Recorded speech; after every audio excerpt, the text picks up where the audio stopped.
Konting tiis na lang mga kababayan at weekend na. Pero bago yan, alamin muna natin kung magandang panahon nga ba ang dapat nating asahan sa mga susunod na araw.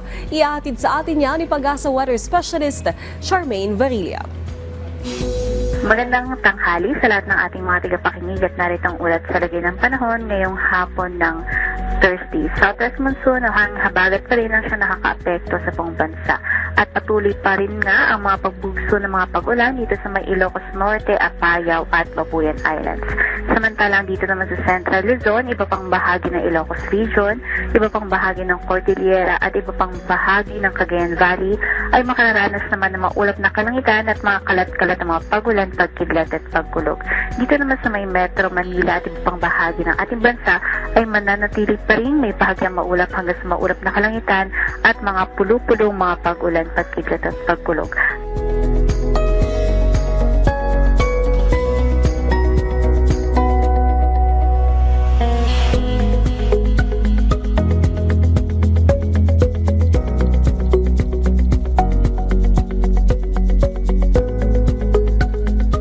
Pagdating nitong weekend ay nakikita natin na patuloy pa rin itong partly cloudy to cloudy skies dito sa malaking bahagi ng ating bansa, lalo na nga dito sa may Metro Manila.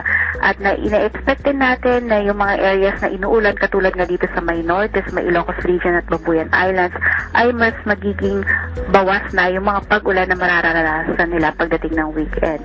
Meron din tayong isang low pressure area na nandito sa may labas sa ating Philippine Area of Responsibility dito sa may parteng itaas ng extreme northern Luzon. At sa nakikita natin, meron itong katamtamang tsansa na maging isang ganap na bagyo, though wala naman itong magiging direktang epekto sa alinmang bahagi ng ating bansa. At para naman sa magiging lagay ng ating dam,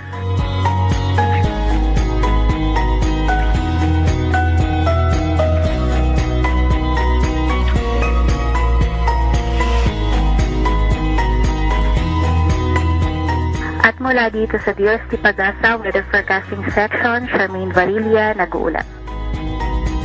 Maraming salamat Pag-asa Weather Specialist Charmaine Varilla.